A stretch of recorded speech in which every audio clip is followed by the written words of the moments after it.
Chair. All right, let's call this to order. My clock says 7:32. We get a roll call. Miss Anthony? And you're muted, Paige. Miss Clement? Present. Mr. Hayes? Miss Shaw? Present. Mr. Stevie? I am here. And Miss Anthony? You're muted, but we see you here. She can hear us even.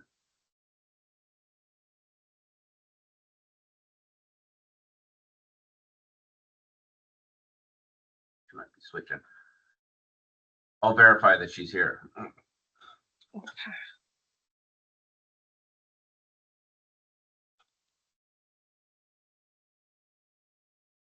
Next thing's review approval of draft minutes from last meeting.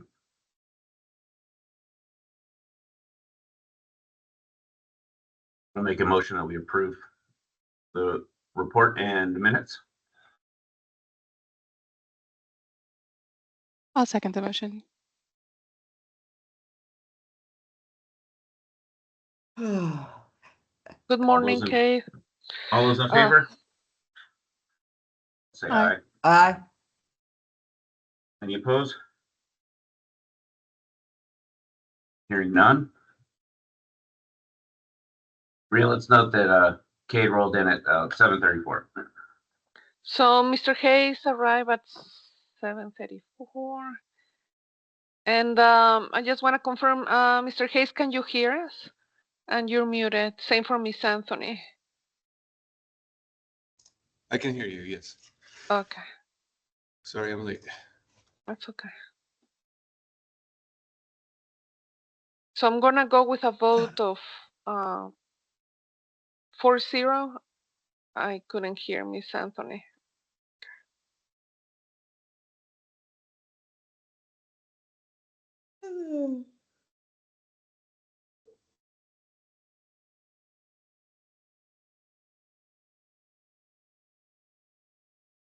Well, let's get into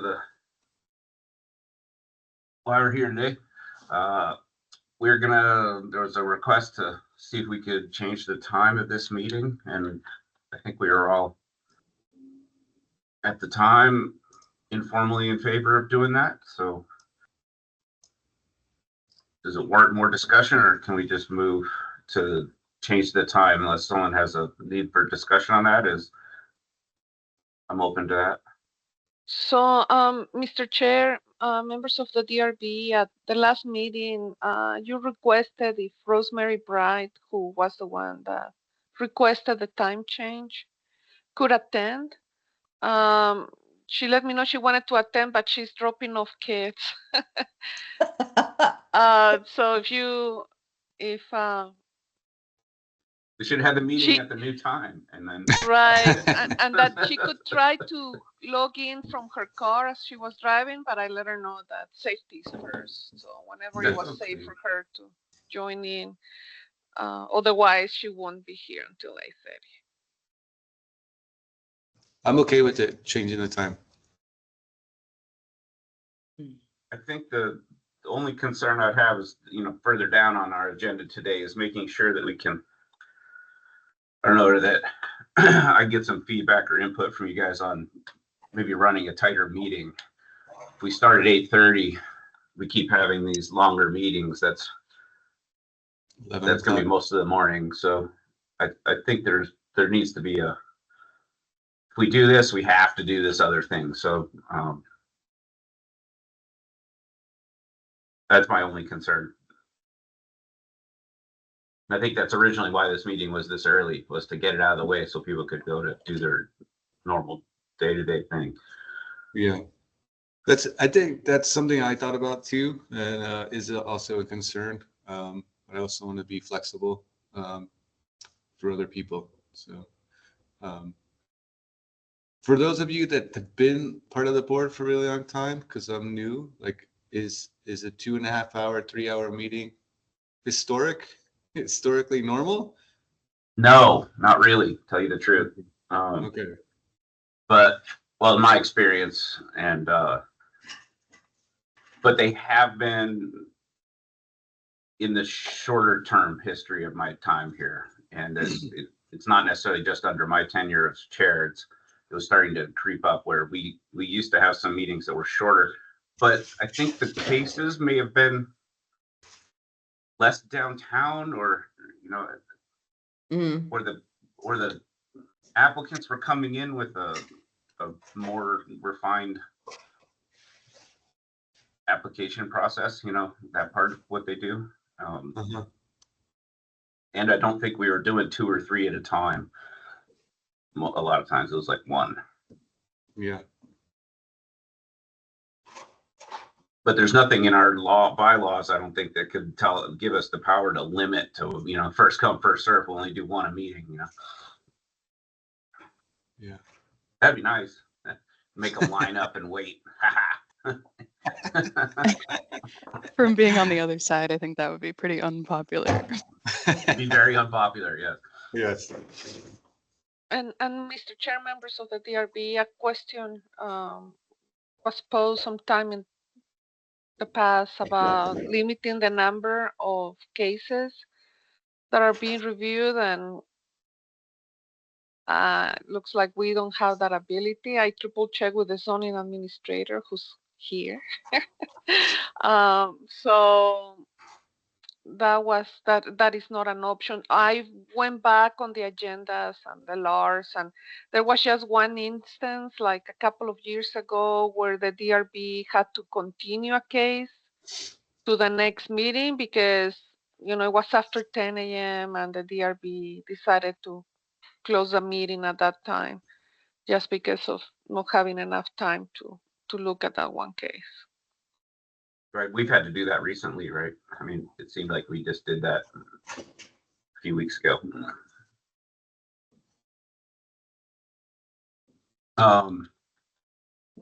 Actually, since we're in the middle of them, we have a motion and a move. We already started talking about more about you know, some of these other topics, but I don't. Does anyone have any concerns with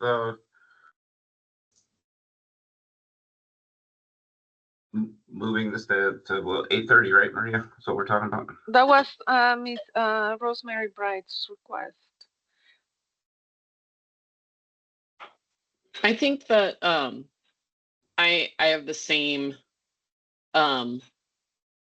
agreement and concern that both Kate and Chris have voiced about. I want to be flexible, and I would like to have Rosemary back. And then I'm also concerned about just going further into the workday.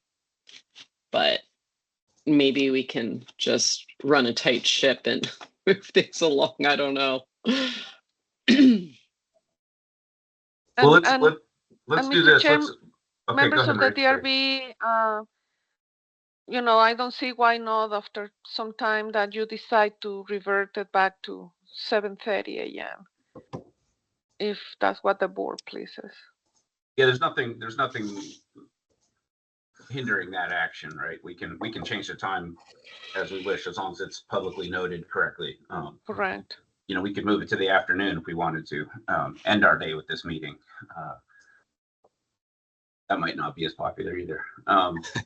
But yeah, where were we in our actions here? I think there was a motion. Did we second a motion yet, Maria? I can't. I'm No. No. So I have, Mr. Chair, we have items 3 and 4 in the agenda, the timeliness and meeting time and place. So the timeliness, I believe you were discussing back in December. I was not present. This is the one. Number 3 is about how long we're taking on the meetings. I misread that. I thought number 3 was the one about when we're meeting. The number 4 is not the meeting time, right? Yeah. Okay. I need that coffee to get in there a little faster today. So yeah, let's have that quick discussion. Let's do a couple minutes on what we can do to speed these up. It seems I've been kind of keeping a mental track. It's been taking us about an hour per case, even on the easy ones. The one recommendation I think I can have, and that I know I've been guilty of not doing as much as I should, is giving the materials a solid review before coming into this meeting. I might glance through them, but I tend to have more questions after they've already, taken a half hour talking to us. So I think that might be on our end to do a little more due diligence. So we come in with 2 or 3 questions, or 1 or none. Do we Yeah. set an expectation with the applicant on this in terms of how long the case should take? In the historic board, I know we say like each case is gonna be 30 minutes. I'm wondering if we have the same expectation here. So, Mr. Chair, Ms. Schultz, do you mean the applicant's presentation to the DRB? Yeah, I'm thinking maybe if we said, we want the presentation to be about 15 minutes, and then if we take another 30 to discuss questions and make a motion, we can cut down the time. I know some applications, they present for like 3 minutes, and sometimes it takes much longer. So I don't know if that would help streamline things. Or maybe set that expectation as a max timeout, Grace. Like you have up to this amount of time to present your case.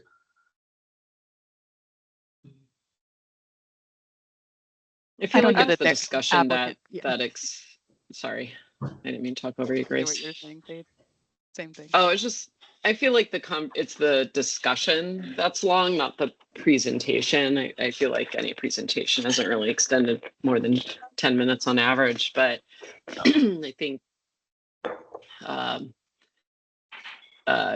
going through the items under our purview and following or leading the discussion through that and staying on focus with what's in our purview versus outside could help with timeliness.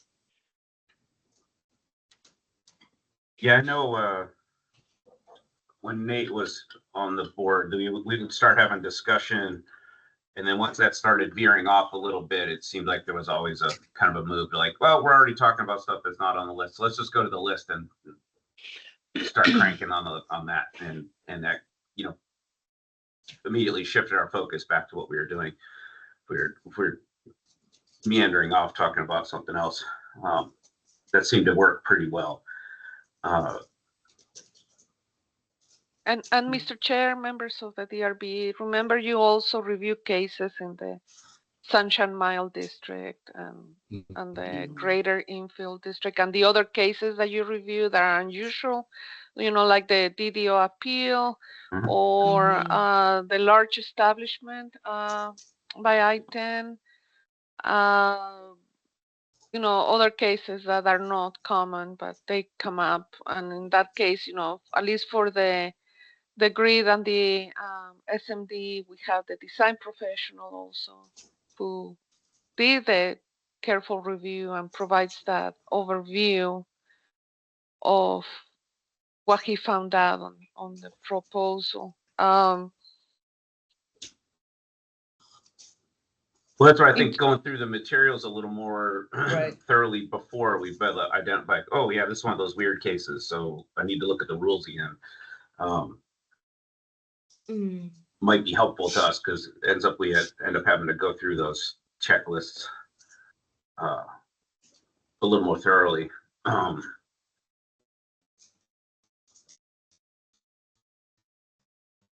Carol has her hand raised. Yeah, I tend There you to go. agree. Thank you. I tend to agree with Chris. I think it's hard at times because I know we're all busy, but if we could perhaps come into the meeting with better review of the case at hand, I think that might be helpful in terms of reducing meeting times. I agree. I agree, and I also think sometimes we have a lot of conversation, and Chris goes, "Say, let's look at the list," and so maybe the list comes in sooner as well. I don't know. I'm kind of thinking we just start with the list. Yeah, I think that would help. Hmm. Unless there's a specific concern, that we need to address that still deals with items on the list, like, Mhm. or we deal with it with that concern when we get to that item in the list, in our review criteria, right? That likely could just speed things up. Yeah. And just be more kind of business like about it. You know, a lot of these, I really don't care what color the sink is, it's not on my list, but it's fun to talk about. That's part of the hard part of the discussion. I love having this. It's just part of my intellectual curiosity. Like I love talking to people about their projects. I could do it all the time, but by the end, it's like, oh man, I hope we did spend 3 hours on this whole thing. Oh geez, that's terrible. That's not efficient use of anyone's time.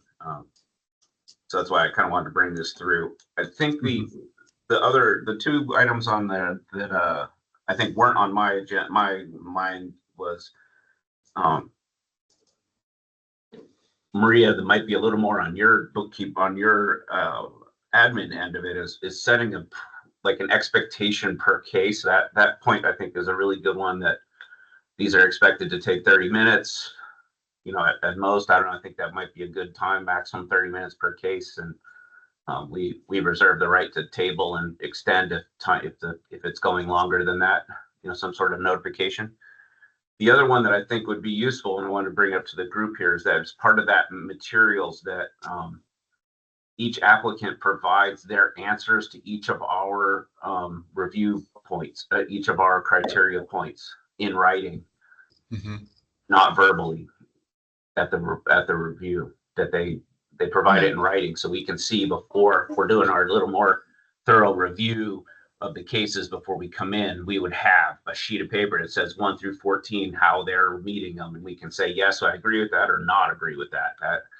I like that. It would make them think about those little things, like we've been catching a lot of these smaller projects that we think are going to be easy, and all of a sudden we're on, item 7 and other item 14, and we're going back and forth on how they can remedy that. Yeah.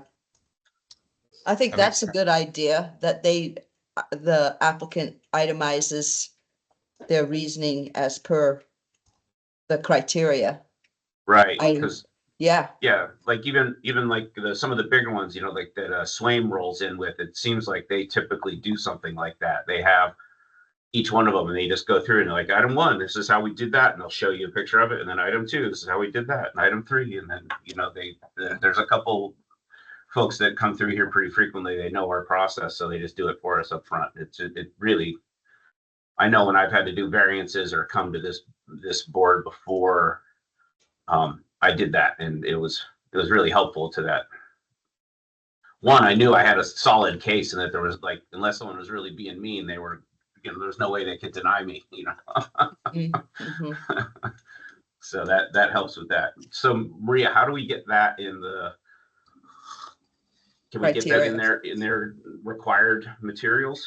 Yeah, let me take a look at the instruction materials that we provide the applicant, and noting that many times we have to go back and forth with the applicant before the materials come to you. So there's already a good vetting by staff with the objective to be able to achieve a positive recommendation by the DRB. So, but I'll go ahead and take a look at those instructions again, and try to insert what you are requesting. Now, that would be just in the case of, like RNA requirements or variance requirements, where you have a very specific list, right? But the other cases, you have a whole booklet and of, requirements, right? So that Right, wouldn't be right. the case. But yeah, definitely. Let me take a look at the instructions Like and try to. 90% of the stuff we do is that RNA, is Renuevo stuff. So Mhm. it seems like that's the majority of our task is that review set. Mhm. And Lisa, correct me if I'm wrong. I remember, like, for the Board of Adjustment applications, you do post, right, the specific lines or specific questions that correspond to the purview, the requirements, right, of like a variance or a DDO. It's like you're asked the applicant specifically, how are you meeting this and this and that? Is that correct? Do we still have that? I'm not sure. Good morning. The Board of Adjustment materials, they have to fill out an application that demonstrates why they're meeting the criteria for a variance. So they have to provide like a narrative that explains that. Right. I think this, as I understand it, the scope of the DRB is a little bit different because there's not always like specific findings in the same way that there is for a variance, but there's certainly items that are listed as key to making your decisions for different cases.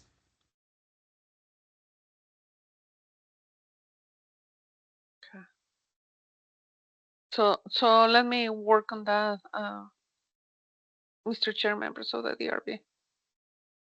I think those like four items that I think if we can be mindful and stick to those ideas, which are the board doing more of a pre-review of materials and a little more prep, making sure we come in prepared, setting an expectation of presentation and expectation of overall time that will be spent on each case. Limiting our discussion time of items that are not on our specific review criterion lists, and adding some instruction to applicants to provide a written narrative of how they fulfill each criterion, depending on what style case we're talking about. Is it, you guys think those are solid ideas in my opinion? And any others that we can entertain that could, other than me putting the hammer down a little more often on us going sideways? And Mr. Chair, members of the DRB, Michelle mentioned the length of the applicant's presentations. Yeah, that's it. The That could presentation be. time expectation that I would expect they'd have a kind of a expectation of how long they have to present, and then even setting the expectation within that of what we expect a case length to be. So maybe they can, an applicant can have information about how to schedule their day. That if they have if they're on the board or coming in front of us, that they should expect it to take about a half hour. So I can work on that every time we format the agendas. Yeah.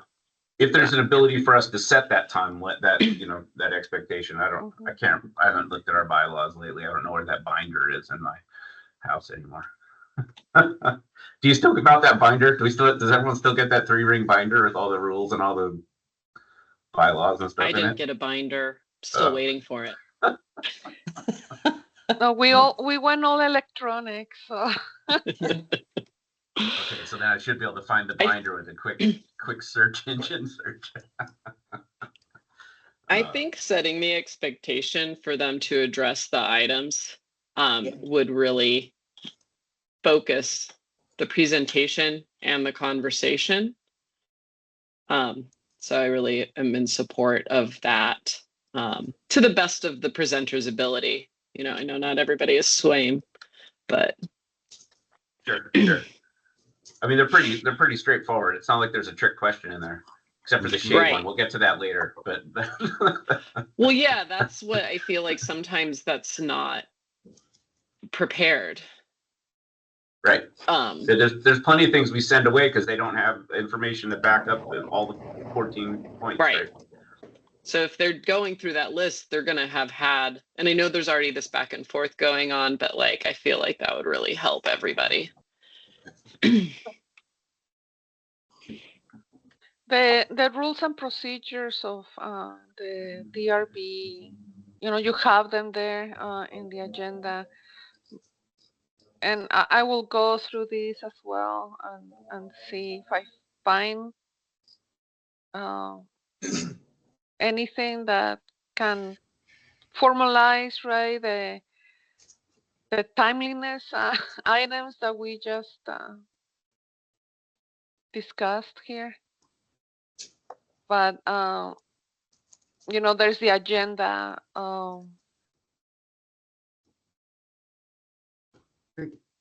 Yeah, keeps,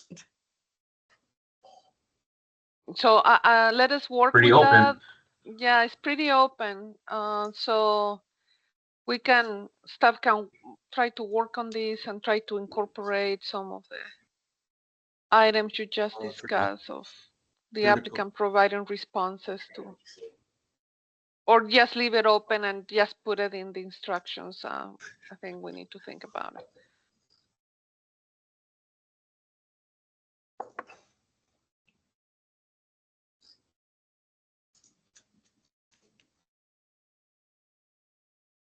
Well, even if you scroll down this presentation of cases, there's nothing in there about general discussion.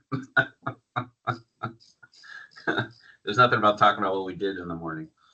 Now, many times, Mr. Chair, in our discussions with the applicant before they come to you, we guide them on, the materials that they should be presenting to you, just an overview of the case and focus on those touchy items that may pose a question by the DRB.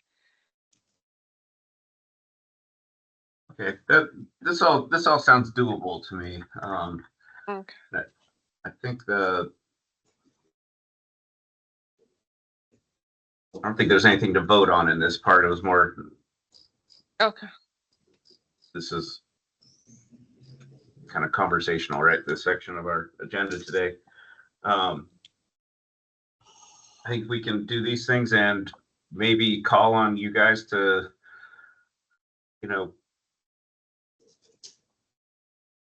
we have an ability to maybe co-chair this a little bit. That if I'm getting off base or we're starting to veer, general reminders of back. Hey Chris, let's get this thing back on track. That I think we can all do that. You're not going to hurt my feelings. Then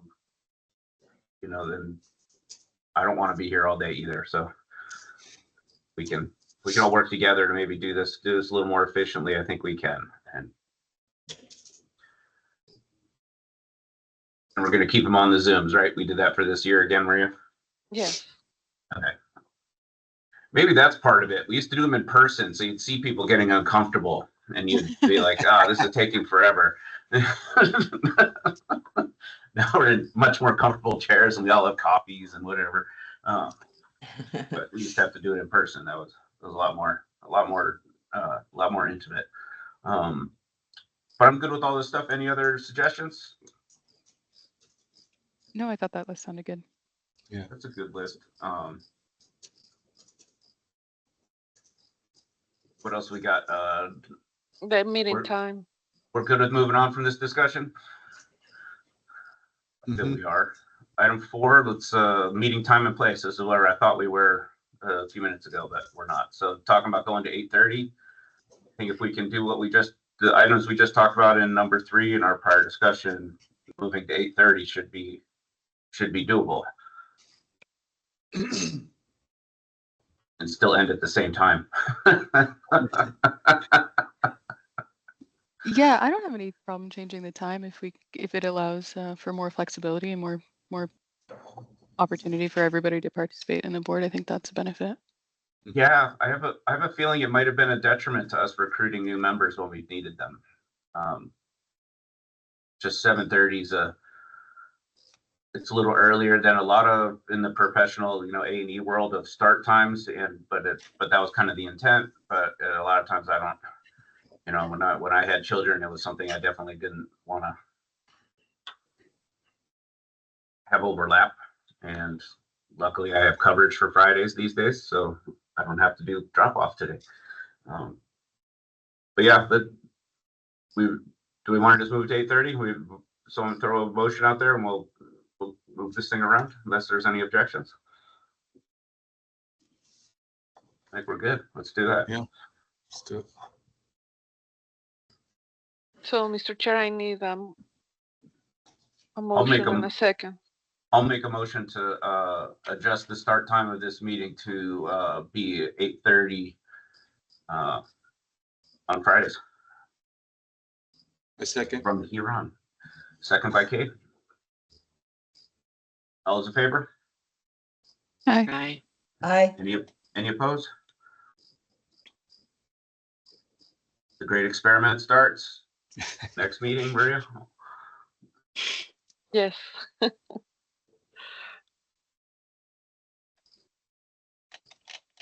We have any other discussion items under number 4? I think that was all that we were going to do on that one. Now the real fun one. Let's move on to 5. Let's talk about shade and the DDO that went kind of sideways on us a little bit there. I think that those 2 items are going to take a minute. So, Mr. Chair, members of the DRB, I believe you had several questions regarding shade, and I invited the zoning administrator here today to help answer any remaining questions that you may have. As you've seen different cases now, they all come with different circumstances. So, Mr. Chair, I'll let you leave. Yeah, it seems just to give you some background on what kind of the conversation we've been having or challenge we've been having lately is that some of the projects we are looking at are smaller additions to a larger piece of property, like a patio extension or something of that nature. And beholding that client that's actually working on one little space to shade for this entire parcel seems like it could be a hindrance to them able to effectively develop their property.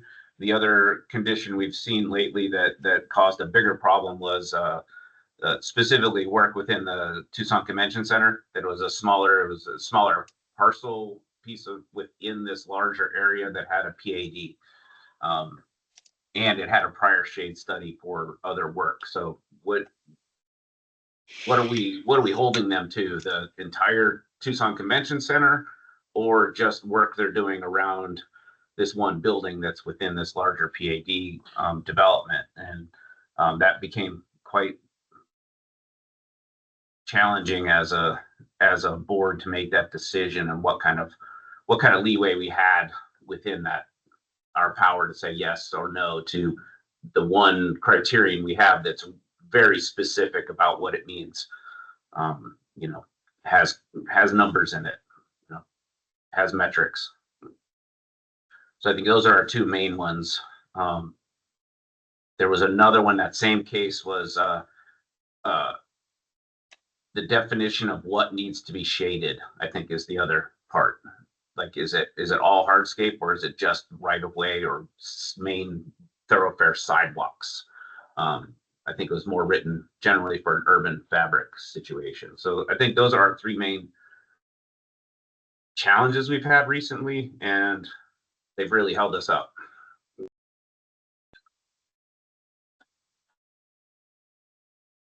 I want to see if there's any Yeah, input thank you, or Maria.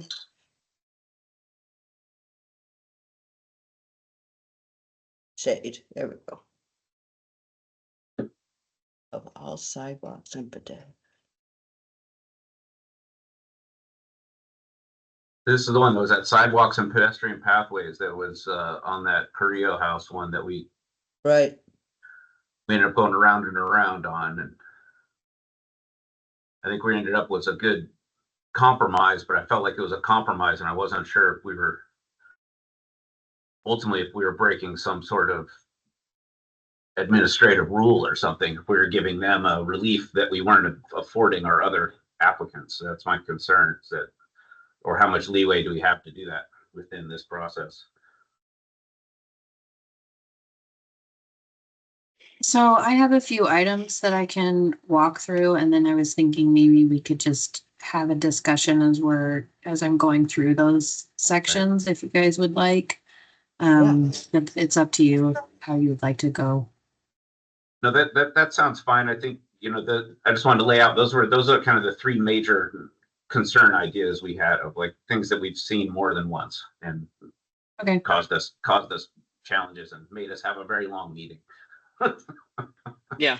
So I have a couple items that I put on a PowerPoint just so we could kind of read along together. Maria, is it okay if I share my screen? Please go ahead. Thank you.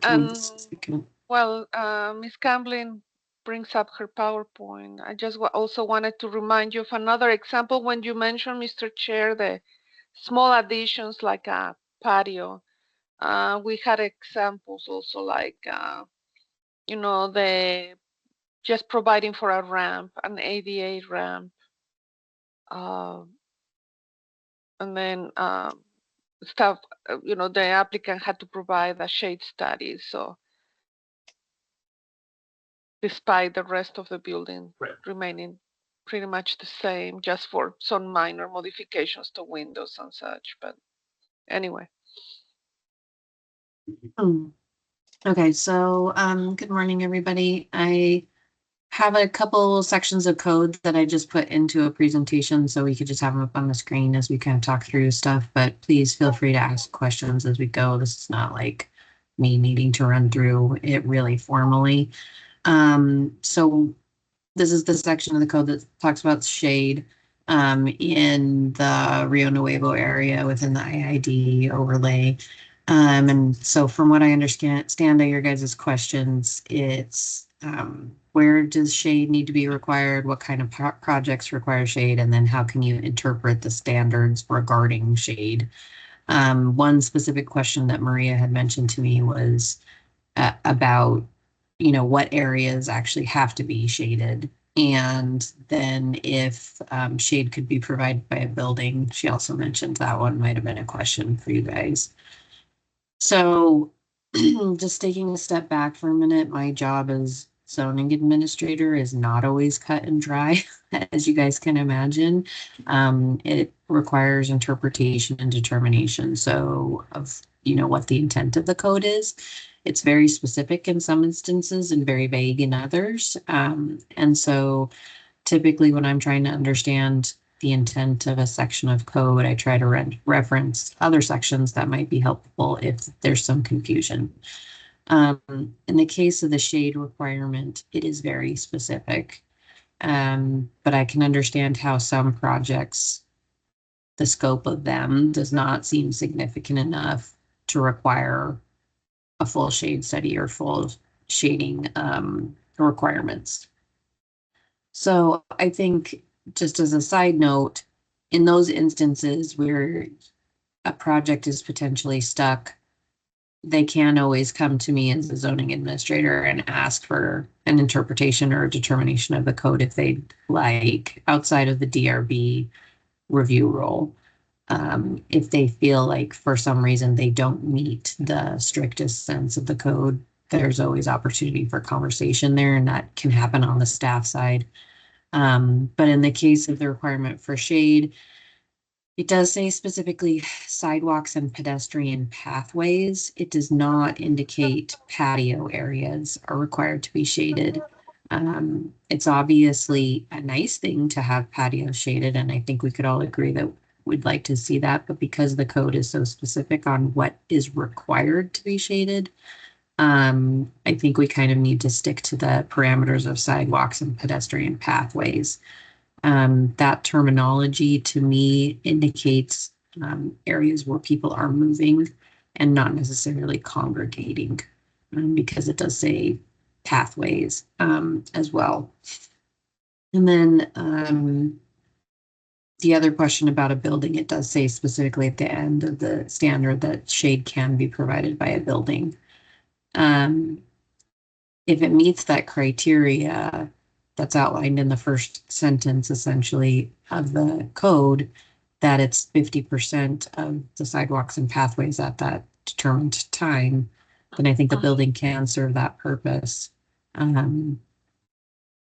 But I do understand the question in the context of like, it doesn't necessarily contribute to the design of a project necessarily when you are just counting a building to providing shade.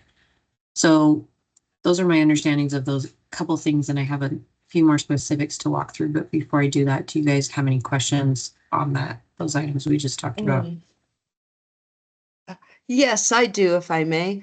Pathways, the designation of pathways. Let's take the area around the Linda Ronstadt Music Hall. All those large pathway, open spaces and the ECBO water feature and all that.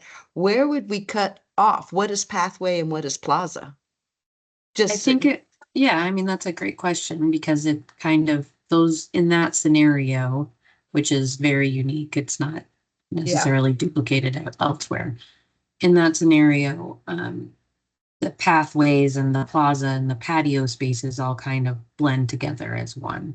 So when we're going to then request of the applicant to provide us a shade study, I think it's up to them to make a reasonable argument of what is a pathway within this area, where is the through traffic and where is congregation space, right?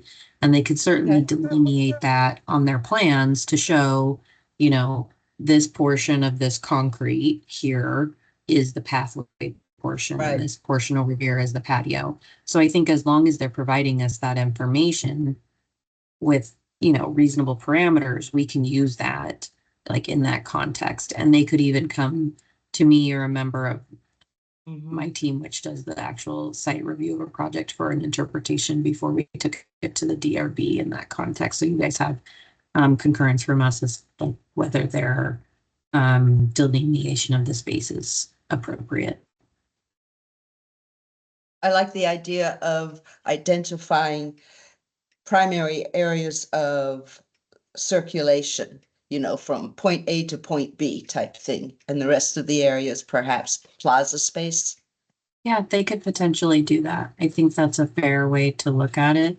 I didn't look at the shade study that had been previously filed for the TCC, so I'm not familiar with it. But I think in that kind of a scenario, you know, and the general mindset that we have as staff is make a reasonable case to me of what you think the interpretation is of the code, and we will do our review and concur or, you know, push back if we need to. And so I think it's up to the applicant to determine those parameters when we're not given the specifics in the code of how to determine that necessarily. And then that's where we take a look at it and say, okay, does that meet the intent of this language here or not? Right. Well, for me, that helps a lot. Just that idea of designation, separation of what are circulation areas, pathways, and what are gathering areas. Just, you know, a general identification of those areas helps a lot, because for me, that's where I got stuck on the convention center issue and shade. Right, Carolyn. I think that's where we ended up thinking we were giving them a compromise. Was we ended up with like, if this is an area that moves people, right, that's your shade, right? So we came around to this conclusion. Yeah, but it took us forever, and now we know where where to go right away with that idea. I think that would be helpful. I think our interpretation on the board in the past, and what we kind of anecdotally brought forward to this group we have currently, was it was hardscape, you know. So if it was a hardscape area that was moving pedestrians or had pedestrian movement or pedestrian interaction, it was meant to have pedestrians on it or have people on it. So that was, I think, where we were heading with that. And when we looked at this for that case specifically, I think that's where we ended up with the sidewalks and pedestrian pathways. That designation was like, no, we're really supposed to be just doing pedestrian pathways. So right. this kind of narrows us down a little bit, but the part that I think is going to be tricky is if, even to bring it back to another specific case, that the one at the Transamerica building, they were adding a small patio on that building, but the pedestrian walkways and everything were 20, 30 feet away from where this actual work was happening. So now we're having this applicant add trees to, The to south to, side, and the thing was on right, the east to side. shade Yeah. public right of way that really has nothing to do with the action that they're trying to take on this building. So that was one that if we have discretion within that to provide our expertise or our ability to say, yes, you can be waived of most shade, or luckily on that one, there was planters out that way. But if that was a whole hardscape plaza, then Right. that would have been quite the detriment to that applicant, functionally and probably financially. Right, they had to figure out how to shade the public sidewalk around a very large building. But they were proposing new work on that south side, so I think we did currently, have yeah. jurisdiction. We could go in there and say, okay, you have to provide shade. Somehow, right? They're going to put Yeah, up umbrellas right. in the right of way, And in talking about that example specifically, I did talk to Maria about that one. They do have some arcade space on the east side of the building that could also Right. be counted towards their shade requirements. right? And I know it's challenging in these scenarios where we have like a really small scope of a project that's coming in. Like this is just a ground floor, restaurant space, and they've got a small patio that they're adding in a very large building on a large site. The code doesn't really make much of a distinction as to scale when the shade requirements are triggered. So I'm just going to go to a couple other sections in the code to talk about that a little bit more. So IID applicability, this is the section of the code on the right. It does say specifically a change of use or expansion or new development or redevelopment. That's very like all encompassing essentially. So any type of project that is opting into the IID that fits that criteria, needs to meet the requirements of the code. Development as a term is defined in the UDC. So when we say new development, it's like, what does development mean? It's like pretty much everything. So like if you're putting in patio pavers, that's considered development. So a sign is considered development. So pretty much every project that comes in for permits is going to be considered development. And so the section of Rio Nuevo says it applies to all development types listed in the previous section, which I just had up.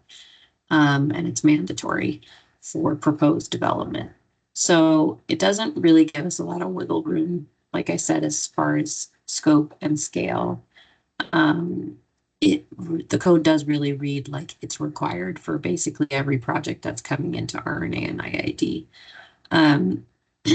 So I think where we have some ability on the city staff side is to help them understand the scope of their project if they're within a larger area, help them understand what is existing in the area that could potentially already be counted towards the shade, like the example of the arcades that exist on the one side of the building that can count. What can we, contribute towards your shade requirement, and help them kind of walk through those parameters. And then if they're still stuck, they can ask for some kind of interpretation, but they have to base it on the code. So if there's some wiggle room that they're looking for lack of a better term, they can certainly reach out to us and we can have that conversation before it comes to the DRB. So you guys have a little bit more specificity of like what we're looking for as well.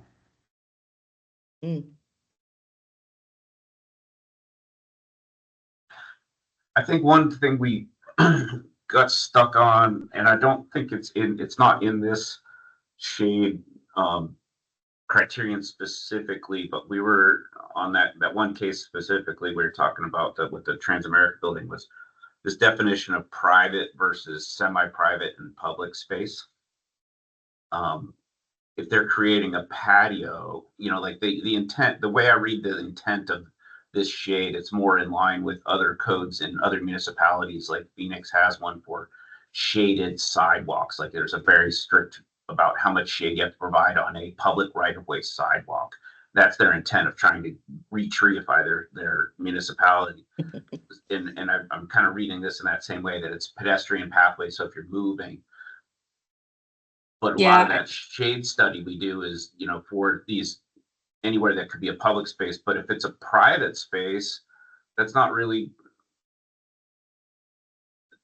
I don't know if that, but there's no provision for that in here, even if it's you go through a gate and you walk through and you still have a walkway up to a building. That's not necessarily public space. That's a private movement, right? I would agree. And I think what's sometimes helpful is to look at the section of code of the context of which section it's nested under. So the shade requirement is actually nested under streetscape as a category. And so there's a bullet that says streetscapes must be consistent with the streetscape design policy. Priority given to pedestrians. And then the next one is shade.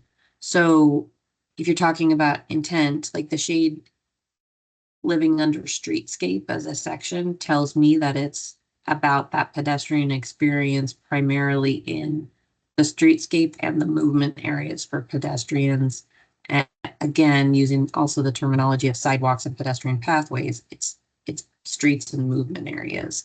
It is not congregation areas, and there's no delineation of public and private necessarily, but it's about, what area are we actually looking at of streetscape itself as a larger topic.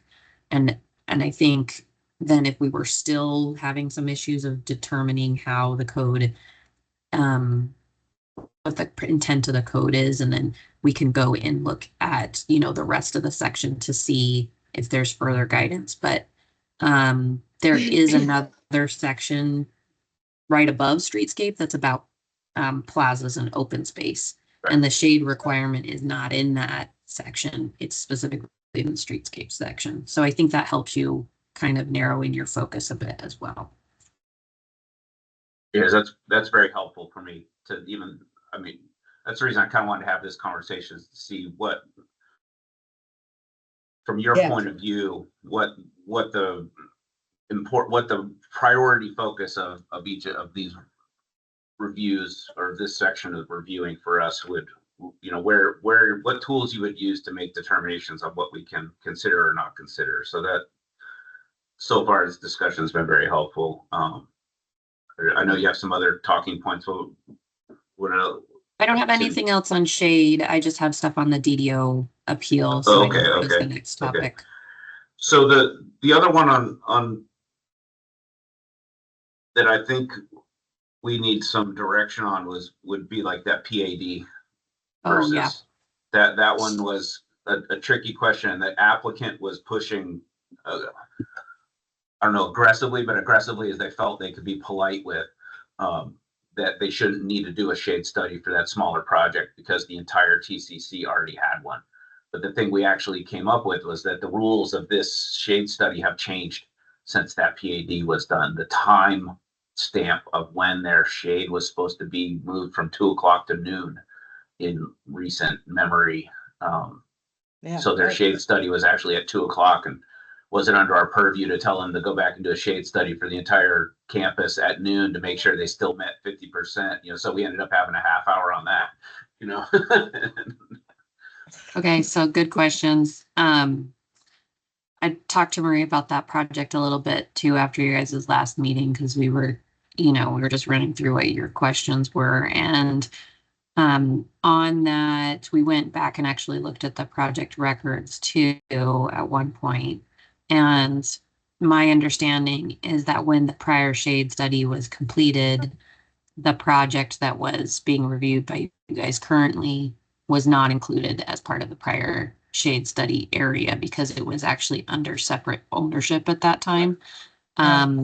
And so I think that was part of the rationale of why they needed a shade study, was because they didn't technically have one that covered that property.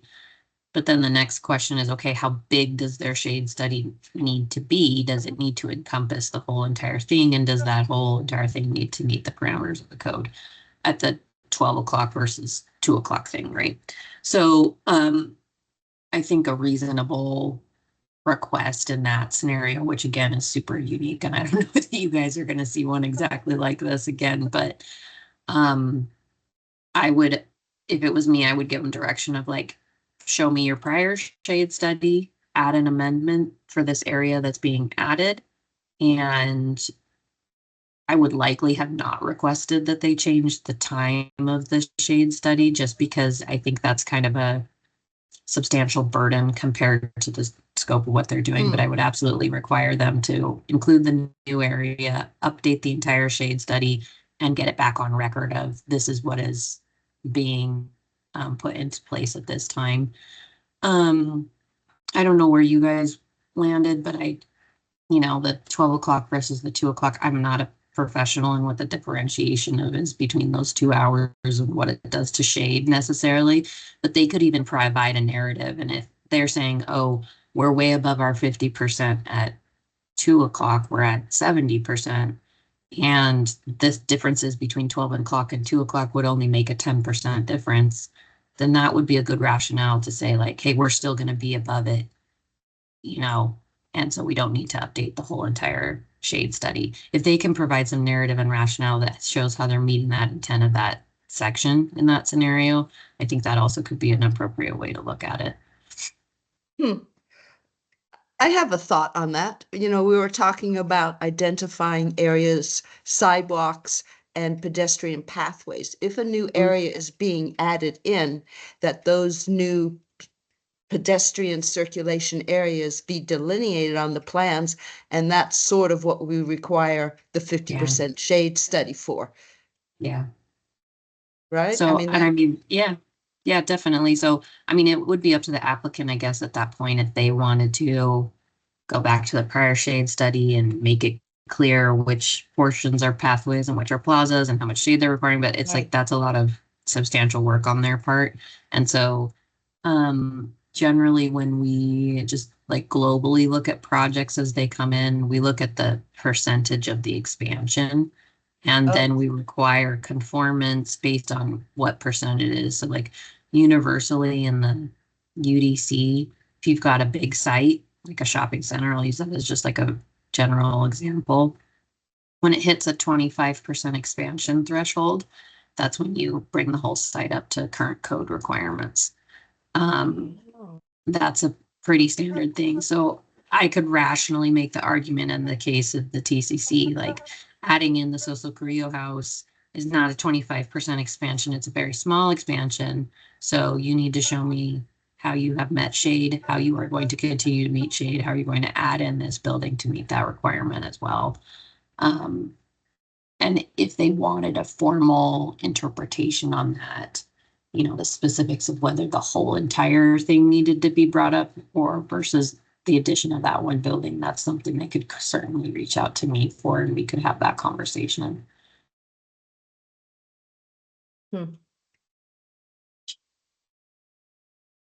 How would we make it clear to the applicant that these would be more time-efficient steps to reach out to you? I'm sorry, can you repeat that? I'm sorry, how would we convey that to the applicant to perhaps reach out to you with these kind of, the applicant is often on a pretty steep learning curve. With many exceptions, of course, Swaim's one of them. I think Maria's team has been really good about trying to reach out to me ahead of time when they know there's something that's, going to need some interpretation and how the code applies in a specific circumstance. And if we anticipate that ahead of time, we can certainly try to make sure we have those conversations directly with the applicant before they come to the DRB. If they are, I know they are generally on a pretty tight timeline, and if you're going to continue a case, like they're going to want to come back and see you in 2 weeks, right? So in that scenario, if there's something that you need clarification on and you guys are just like spinning your wheels and can't come to a conclusion in the meeting, I think it's fine to just say, we're going to table it and please contact the zoning administrator for an interpretation, and I can provide that to them and also for the next meeting. I don't have a problem doing that. Maria, I'll let you chime in if I spoke misspoke about how the process would work. Yeah, that's pretty much how we've been working. Yeah, but I feel as a board, we are very hesitant to table because we're trying to help the applicant get through the process. And in my history of sitting on the design review board, I don't recall once where we tabled it for further research on our part or understanding, that we're very hesitant to do that. Then, if that's not a direction you guys want to go, then an alternate could be, we make a recommendation based upon the assumption that the city staff is going to concur with our interpretation or something. So then they don't have to come back and see you. They could just say, you could already make a recommendation contingent on us agreeing or giving them a similar interpretation. So in the case of like the shade study, you could say, hey, we think you only need to update for this one portion and update your entire shade study. That recommendation is based upon a concurrence by the zoning administrator to be documented with a letter, and you don't have to come back to us if you get that letter. You could do something like that too. I think that's where we ended up on the Carrillo House one, wasn't it? With, like said, if you can show you have shade for these criterions that we set, move on to step 2. If you don't meet it, come back to us and we'll have that discussion again. And they never came back, so I'm hoping that they actually made it. But I think we organically came to that same direction of, we'll set this criterion for you to look at, and if they meet that, then you have the guidance you needed to approve that. I remember the Carrillo House having to come back to us. Not if they determined internally on their team that they had the 50% coverage still. Okay. That they could move forward. That was one of our conditions, is that they revise their shade study to do the areas we defined with them on the call. Right. Which was pretty much where we ended up in this conversation. Like we're kind of doing our job the way we should. It's the PAD thing kind of troubles me a little bit, in that even that Bass Pro Shops we did was part of the Bridges PAD. They're not in control of the other properties within the control of that PAD. They're just in control of their property. So it's kind of this weird, unique sense, but the PAD gives them code relief for certain items. And Chris, if I may, I want to make a distinction between a PAD and a site. So when we look at development review, the TCC is both a PAD and one big giant site. Right. And the reason it's one big giant site is because it's all connected, right? Like all the parking shared, all the sidewalks are shared, like, the zoning is all a big PAD, but it also functions just all together. Whereas like the bridges, I think in that scenario, it is also one big giant PAD, but there are specific sites within that PAD. So if we were going to trigger a requirement for a development, it would be site-based versus the entire PAD. So for Bass Pro Shops, you have to look at, okay, what is actually their site and the scope of their project as defined by the UDC. So meaning, do they have shared parking with another parcel? Does it share pedestrian walkways with another parcel or area? When it hits that trigger, that's when it's one site and you look at it more universally for hitting those requirements. And I think without pulling up the Bass Pro's plans, I'm thinking they were pretty much their site, their parcel is where you would look at those requirements. Yeah, PAD is a tool, not a zoning boundary. It's a kind of a tool to use. It's kind of both. It's a zoning boundary and it's also a tool, but when we're talking about development parameters, we try to look at it pretty universally as site-based. Yeah, that makes sense. sense. Yeah, it does make sense. Do you guys have any more questions on shade? I don't. I think it was more just clarifying our interaction between decisions we make and decisions you need to make. Was really, I didn't want to be. It seemed like we were spending a lot of time on shade and trying to nitpick these numbers and where we should count and not count and some of the little things. And I didn't want to be making motions and recommendations on the ends of those motions that conflicted with your interpretation of how we should be using those. So, or putting you in a spot where you're now having to review something and say, no, that prior board wasn't correct in how they were interpreting that. So that was one of my main reasons of putting this on a kind of a sidebar agenda for us, a study session style. It's just to make sure we're all on the same page. Yeah, I think that's fine. And I don't mind, trying to have the conversations in advance as much as possible before the meeting. And like I said, Right. there's always options afterwards if we need to get clarification. I mean, I spend a large part of my day already responding to people and their, requests for clarifications on particulars of the code or their project or whatever. So it's not an additional burden to me to do that when you guys are reviewing a case.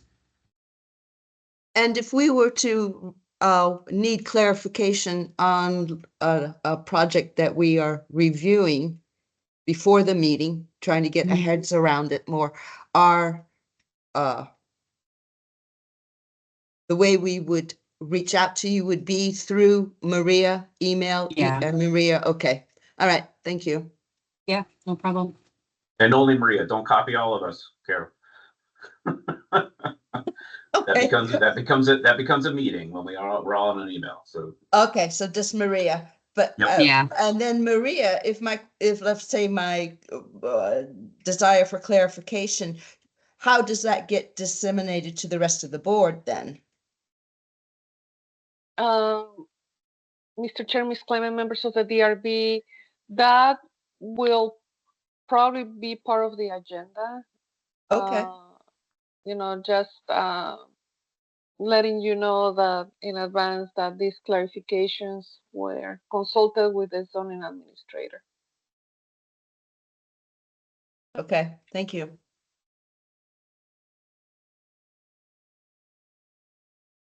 it's not quite like an addenda on our RFP, Carol. It's not like that gets distributed to all of us before the meeting. It would happen at the meeting. Yes. That Yeah, would I get understood because publicly noted. yeah, the previous email is not part of the meeting. Yeah, got it. Yeah, so Mr. Chair, Ms. Clement, if you remember on each agenda, there's a brief description of the project that staff's prepared. Yeah. And then we can include in that description, that clarification. Thank you. Shade, Paige, Grace, you guys have anything else on shade before we move on to the next one? I do not. No. Good. I feel better about shade now that it's getting hot. So Unseasonably. I love it. The reason I live here. What else did we have? What was the other item on the agenda? I can't remember what it was. DDOs, right? It was the DDOs and Right. Mr. Chair, members of the DRB.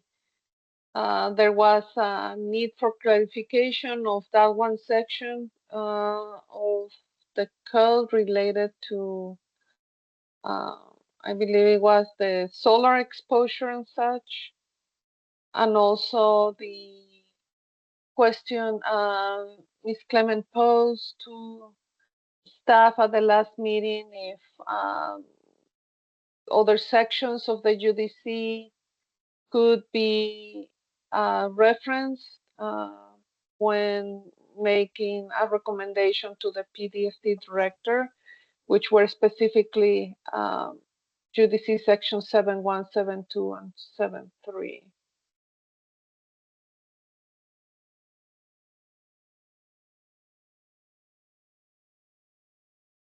and that's why Ms. Hamlin is here for. Yeah, yeah. If you have any, yeah, fill us in on your thoughts on that. I think we don't do a lot of DDOs. But probably in the years I've been on this board, I've seen maybe under 5. So it's not something we do often, but it's a different zoning trigger that we don't necessarily handle very often, and it had some challenges interpreting what we were really looking at. So maybe we just need a little bit of an education session. So I'm happy to talk a little bit through DDOs and give you guys I would like to give you a little bit more broad information about them, just so you understand for context as well. So before we jump into the appeals and the specific findings, DDOs have existed in the UDC for a really long time. They were previously called something else, which was an LDO. They're a tool for setback relief and also modifications to landscaping locations and wall height. They were put in the code originally to kind of give relief to the Board of Adjustment to not have to process a variance for every minor modification that might come in. So DDOs are a much more streamlined process for a change to one of those requirements versus going fully to the Board of Adjustment for a full variance. We process around 100 DDOs a year through Planning and Development Services. I would say the vast majority of those, like almost all of them, are for residential projects. Somebody doing an addition to their home is the general gist of them. We do have sometimes other commercial or multifamily projects that will request a DDO, but they're very few. Of the 100 DDO, and process-wise, DDOs are sent. Notices are sent out to neighbors within 100 feet of the property, and then also to the neighborhood associations. And people have the opportunity to provide comment and protest to the DDO, and they have to cite the specific findings for the DDO when they do protest one of them. When we receive that feedback in Planning and Development Services, we review any comments and protests, and we determine whether they meet the findings of the DDO or change how we look at the findings. And so I will give you a real easy example on that. So typically people might request a DDO to build a structure closer to the property line than the standard is. They want a setback reduction. And let's say they're adding in a bedroom. They may want to put windows on the side of the bedroom that's closest to this property line. One of the findings for the DDO is about privacy. Doesn't negatively impact, the neighbor next door. So if the neighbor next door said, hey, I don't want a window on that wall, or can you make sure that it, doesn't infringe on my privacy, then we can typically tell the applicant, hey, make that a clerestory window, move the window to the other side, something to help mitigate those impacts. In some instances, we will issue decisions on a DDO and the neighbor or the neighborhood association does not agree with the decision, and then they choose to appeal the DDO decision. And in the hierarchy of decision-making authority, a DDO decision is a PDSD director decision, meaning staff and the director make the decision regarding that. And then if that's appealed, it goes to the Board of Adjustment. And then if it's appealed from the board, then it goes to Superior Court. So again, the recent case that you guys saw was a neighbor who was appealing the DDO decision and had some reasons for that. And then it came to the board and we talked about it last month. So I'm not going to rehash all of that history, but the process for an appeal is that the Board of Adjustment is looking at the case materials from when the DDO decision was made, and then also whatever the DRB's recommendation is to the Board of Adjustment. And if you guys see on the screen, I highlighted very specifically the DRB shall apply the same findings that we use for the DDO. And kind of universally, the reason to use the same findings is that the record has to be consistent through the process. So meaning like the information that was used to make the decision on the original DDO was the findings for the DDO section. So when the board is hearing that appeal, they have to base their findings on that same information. And so likewise for the DRB, you have to make your decision on that same information, meaning the findings for the DDO. The case has to be consistent. If it ultimately works its way all the way up through Superior Court, the decisions need to be made based on the same findings. So I think Maria had mentioned you all had a question about whether other sections of the UDC could be used to make your recommendation out of that scenario. So my guidance on that would be the interpretation of what the findings mean can absolutely be based on your expertise and what you understand of code, design principles, all of those things. But the recommendation itself must be based on the findings. So you couldn't, I would not recommend that you tell me based on section 7.111A, I'm just pulling up a number, right? They failed, this DDO should not have been approved because of this section.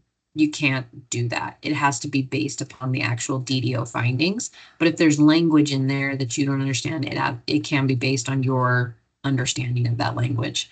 I think that's been a challenge in the couple cases that you guys have seen because some of the DDO findings are not real clear. So compared to what we talked about with Shade, where it's like, hey, on June 21st at 12 o'clock, versus a DDO finding that says something like does not substantially impact this thing, right? It's intentionally a little bit flexible. I'll use that word instead of vague, because the breadth of the situations that are going to be looked at for a DDO is just so, wide that it's hard to make it much more specific than that in some instances. So I know that's not necessarily the most specific direction for you guys, but that's how I would generally look at it when you're trying to make your decision on those items.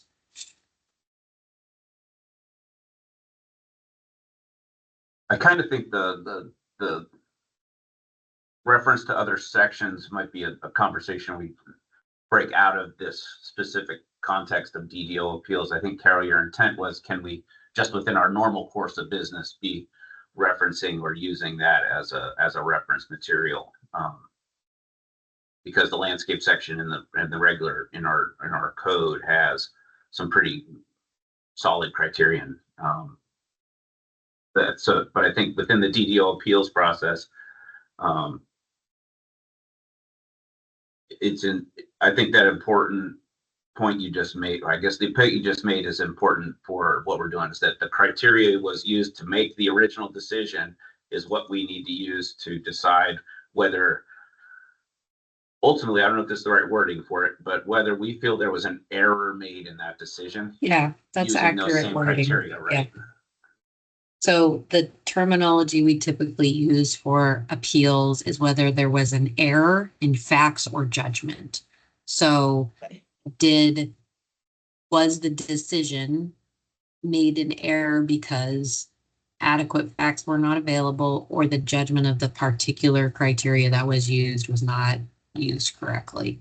I do think that that's different than some of the other cases that you're going to see, which are, make a recommendation on the design of this case before it goes to, the director for decision. That's very different from an IID. Appeals have very limited parameters in comparison because of that chain of decision making that has to be consistent. Could I ask something specific related to that case that we reviewed last time? I was the vote no on the application. The reason I voted no is because I was bothered by the several things. The overall philosophy I did not feel was being upheld. And if we could bring up section 7.1, where we just look at the philosophy, and in particular, the wildlife corridors, the tightening of the offset, property line offset was greatly reduced. And the applicant who came in appealing the decision brought up that point.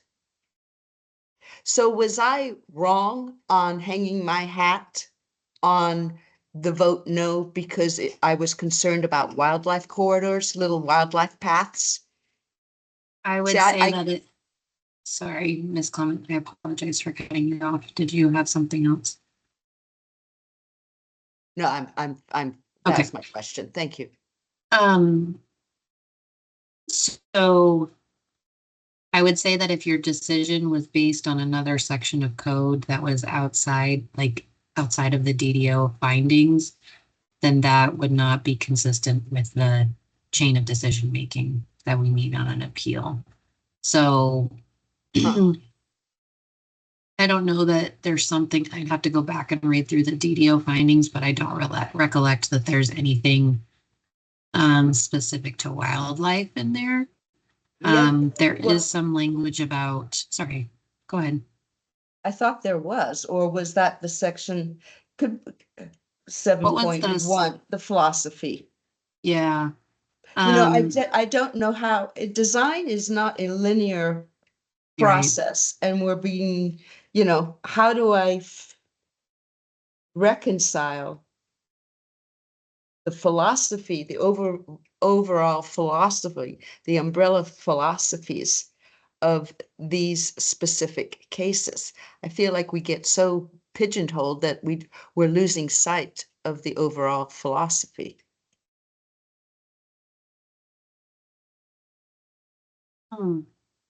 Yeah. So I'm looking through the findings for the DDOs. There's two that maybe could be applicable when you're talking about, the natural environment. It says it does not create a situation where it'll obstruct significant views, unusual stands of vegetation or parks. And then also it doesn't create a situation where it'll interfere with air temperature or solar radiation orientation of buildings substantially more than what would occur if the building or structures were built without the modification. Was that the section that you guys had brought up last time? I could. I think the if we two, could Carol, look at that those. I think really more your concerns on that one when we really got down to it were the solar and like noise, and then over your other condition about this, just the overall reasoning on why we have zoning code that pushes that setback, away from other buildings and kind of that. But it was like you're saying that original. The criteria we have vagueness in them. It's, the situation does not create interference with optimum air temperature and solar radiation. Well, what is optimum solar? Like what, so there's interpretation there. We spend a lot of time on that, of whether or not that building addition creates a detriment of solar at 1.5 away from the wall versus 20 feet away from the wall. And that's it. There's no answer that says that those two situations would be equal as far as solar, sun and shade. Having it be a foot away from a property versus 20 feet away from a property, there's a distinct difference between those two on your neighbor. And right. In my mind, that was resolved because we talked about the sound, but there are no windows, etc. But I never brought it out verbally about my concern with the wildlife corridors, which the applicant, I didn't say it because it was taking too long, right? The applicant brought up that concern. They did. Yes, and I think she got it from UDC section 7.1. Could we bring that up? Now, can we go to hang our hats on those is my question. And I'm sorry if I'm being difficult here. I'm just trying to understand. I think that's why we're having this conversation, Carol, now, is so we don't have to do it with an applicant sitting in front of us. Right. Yep. Yep, exactly. I mean, it's not good. So, if I may, the short answer to your question of can you use 7.1 to make a motion or a decision, the answer is no. You need to base your recommendation on the findings for the DDO. But then my question to you, how do we integrate the overall design philosophies? And I think that's the differentiation between an appeal versus a development case, because Okay. an appeal is narrow in its focus versus the overall design of maybe a development case. I think you're also asking, like, how do I interpret what the intent is of this section, let's say, right? Like, how do I understand exactly what air temperature, solar radiation, or impacts to X, Y, or Z? What does that actually mean? You can use your own judgment on that. But I think the question of, or the statement of error in facts or, findings, or was there actually an error made in the decision, is a question. So if it's not real blatantly obvious or you can't get there easily, then there's a pretty high burden to demonstrate that there was actually an error in facts or judgment, right? So if it's reasonable for the interpretation to come out the way that it did originally, the appellant in this case, or the DRB, if you were making a negative recommendation, would have to demonstrate where that error was actually made pretty specifically, and how that was done. I think that statement alone kind of clarifies the DDO process, which we don't see very often. So Right. But I think, Carol, your conversation is really more edging towards our normal course of business. Correct. Within our 14 criterion in one section and another, of using information or I guess for the overall ideology of what our landscape code is, or the codes are in other sections, using that as, I guess, information we can use, the criteria we can interpret within our normal review. I think that's where we're actually having this conversation. Not thank necessarily you, Chris. within the DDO context. Right. I understand about the DDO. That's very specific and needs to remain specific. And I'm okay with that. I thank you for your clarification. And okay. That I understand DDO, but I would like to continue the discussion about the integration of design of philosophy into our normal cases.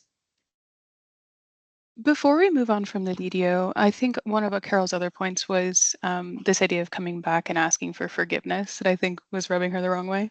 Because if this is an existing condition and they're saying, hey, it's already like this, it's been like this, so you should say it's okay. Can you talk a little bit about how bringing those into compliance is built into the code?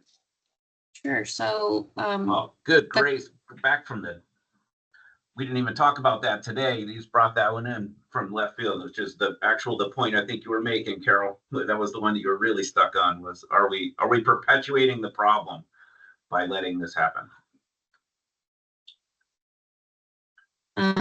So in the case of a project that's trying to get approval after the fact, the code allows us to do that. And essentially we're looking at it like it's a brand new project, right? So somebody, in this case, I believe they had a code enforcement case that was filed against them, in which case they needed to then retroactively go get permits for the work that was done in order to resolve the code enforcement case. We see that on a very regular basis.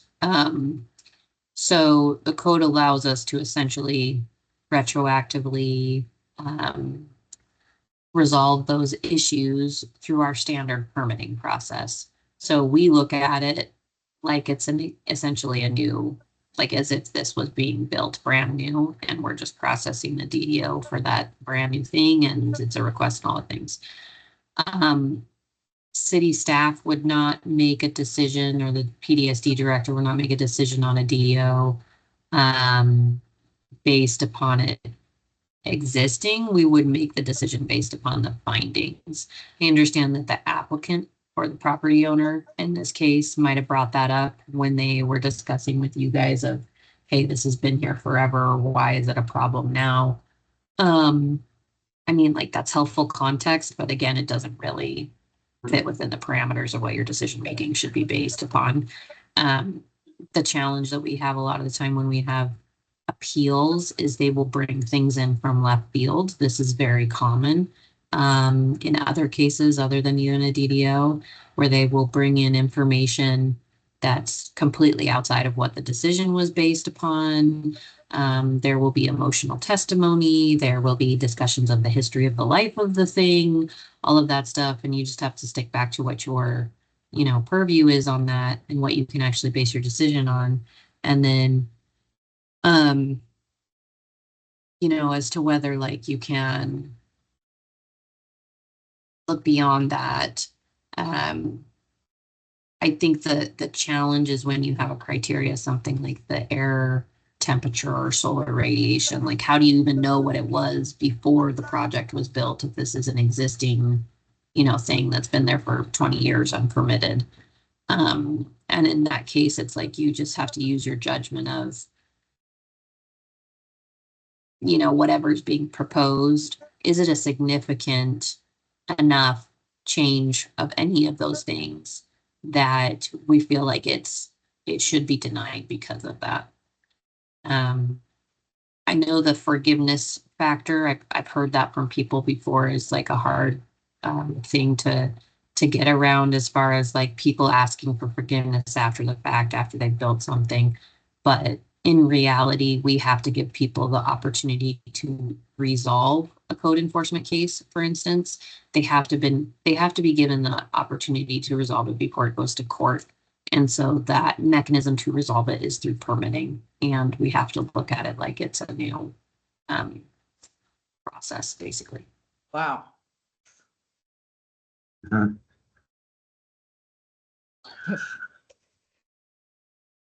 So within this interpretation, it isn't necessarily forgiveness, really. It's looking at it as if it's a brand new building. We just have to kind of imagine it not actually being there. Yeah. And that if this was a brand new building, would this be something that could be tolerated within these criteria, right? Yes. That makes me want to knock a lot of stuff down. Yeah, exactly. But at the same time, or say no. So a negative, if we had appealed that, if we had all had similar feelings of Carol and said, no, we feel like this wasn't something that would be, if we found an error or something we felt that wasn't interpreted correctly within those criteria. And is that in a short sequence of events? Yeah, they're going to have to maybe remove that structure. In that case, they might be able to have to remove the structure, or they can also take the case to another. So they could take the case to the Board of Adjustment for a variance if the DDO was ultimately overturned. That would be their next remedy. And if that was a negative, then in that case, they would have to remove the structure. Huh. So a variance can occur after A DDO fine. is denied. Okay, Mhm. that's it. That's news to me. I mean, clarification. Thank you. Yeah, Wow. and it just goes back to the hierarchy of Mhm. a DDO is a director decision. The Board of Adjustment is essentially like a decision-making authority above that in that scenario. So you can't do the reverse. You can't request a DDO for something that's been denied as a variance because the board has already ruled on it. But you could go, if a DDO failed, you could take it to the board for a variance request. Now, would that variance come back through the design review board? Or I'm sorry if I'm being totally not it would understanding. No, it would not. And the Not. reason that you would see it in this scenario is because it's an appeal, whereas a Okay. typical variance does not Yes. come to the DRB.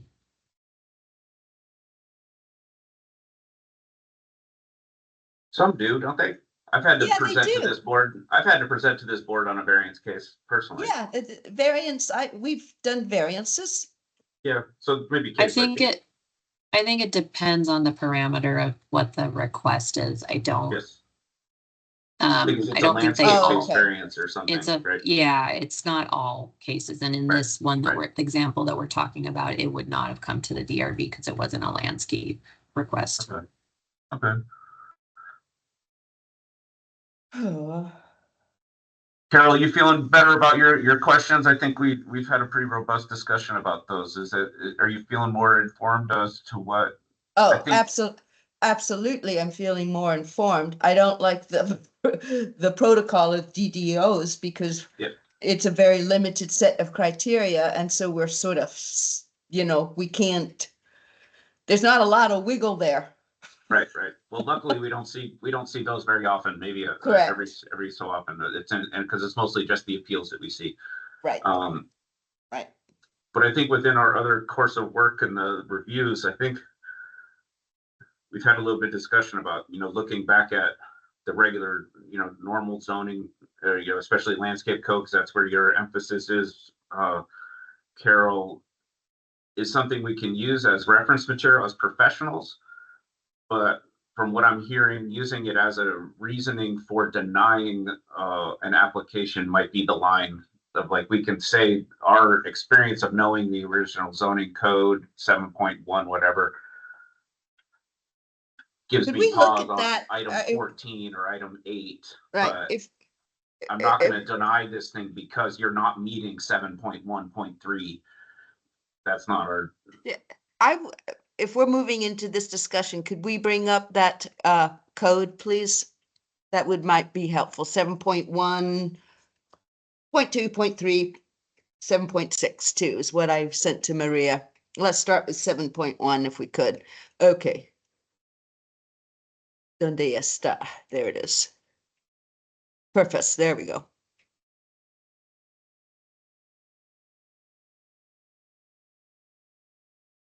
Okay, so to enhance the safety, aesthetics, character, and environmental quality of the community and minimize negative impacts between developments.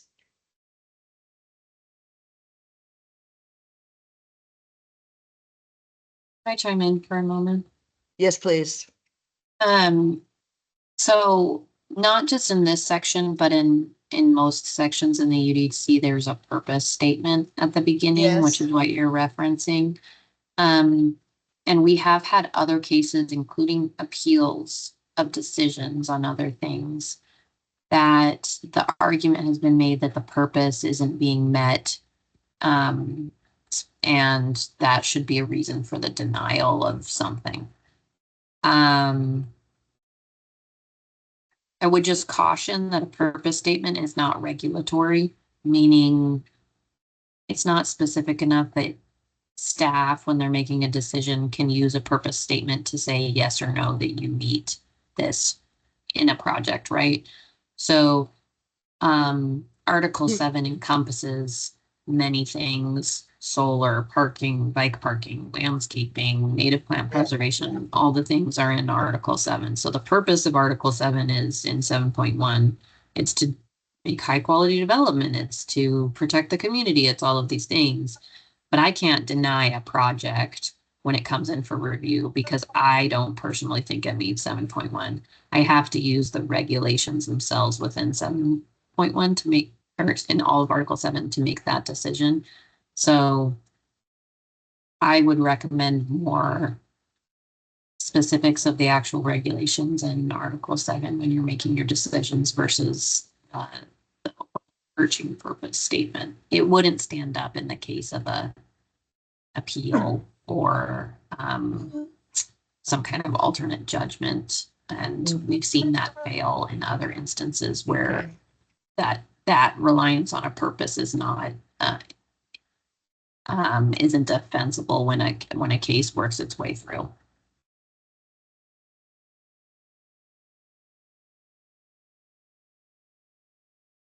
And then I think you said there was one other section you wanted to look at. Well, I'm thinking here, often we get so stuck on the specifics of what criteria we can tie it to. If we tied it, if we are looking for a decision, tie it to one of those specific criteria, but people aren't thinking it's quite strong enough connection to it, could we then quote section 7.1, and we feel this way because of the overall umbrella philosophy of section 7.1, specifically blah blah. Do you understand? My question is probably not No, real I clear. think that's a fair question. I think when you're using the UDC, like when we were talking about the shade, when the shade applies, you got to think about hierarchy. So if you don't understand where the shade applies, let's look at the section above, which was streetscapes. And if we don't understand the context of streetscapes, let's look at the section above. What is that telling me? So I wouldn't necessarily recommend going straight from this one particular criteria all the way to 7.1. I would say, in Okay. what context does that criteria or regulation No, exist? that's good. Yeah, okay, that helps a lot. Thank you. Yeah. Those are the words we were looking for, Carol. Yeah, I think that's strong direction. yeah, it is. I like that, being very hierarchical about it. What's above it, what's above that. It helps a lot. Thank you. Right. It helps me a lot. I'm sorry if I'm dragging this meeting out because of my concerns. I'd rather do it now than when a client's sitting on the call waiting for their thing to get a determination. So this has been useful. And I think, Carol, I think if you can keep us on track with that in meetings of, I don't think this is telling us what to do. Let's move up one level. And then if that Okay. answers our question, if that answers your question, we're done. If it's still vague or you're not feeling like you have the criteria you need, we jump up one more level. And Maria, I think you guys, Yeah. as far as staff support on the meeting moving forward, I'd ask your assistants to have like what we're looking at here currently available if we need to jump up a level and look, or within our code sections of having that, so we're not having to scramble around. That would be super helpful and Yes. and help us answer those questions, because there is some times where we want to do that, but I think we're the theory and the context of how to look at that is going to focus that conversation, Carol, right? Yes, it will. I Right. think it already in my mind, it's making a huge difference in how I approach these Right. issues. So thank you, Alyssa. You're welcome. And Elisa, if you want to share your screen again, I'm sorry. I don't have anything else. We went through. Okay.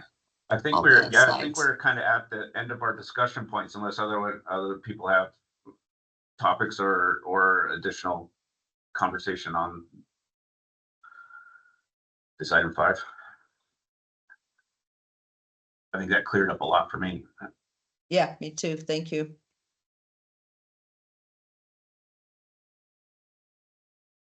Thank you. And now, Carol, when we end up starting to have these philosophical comments, I have tools within my toolbox now to say, as chair, we need to drop this down and look at our hierarchy and stepping things up, and instead of thinking conceptually about things, we have concrete items, right?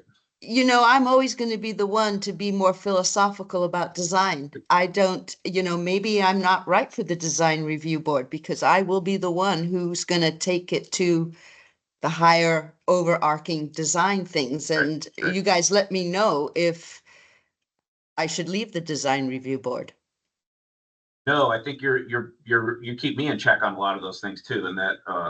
But I think keeping that process of design, we're not designing these elements for this client, right? And we're telling them what guardrails they need to be mindful of within their design process. So this is part of their design process to fulfill. Maybe we should change the name to the rules review board.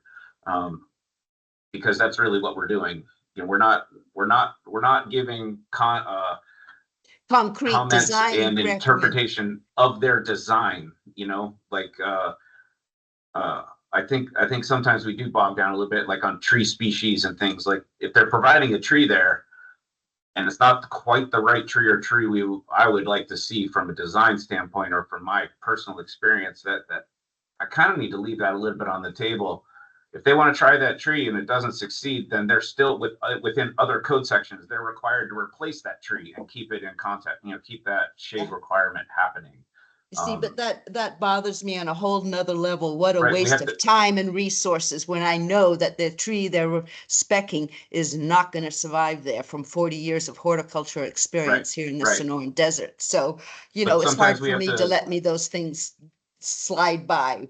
Because sometimes we have to, though. I mean, there's other parts of our administrative process within the city that we have to trust are doing their job and making sure that that happens, and that there's a whole nother code segment, a whole nother review and approvals they need to go through with getting their permits, and then sticking to their the zone. So if you're really concerned, you could drive around and fill out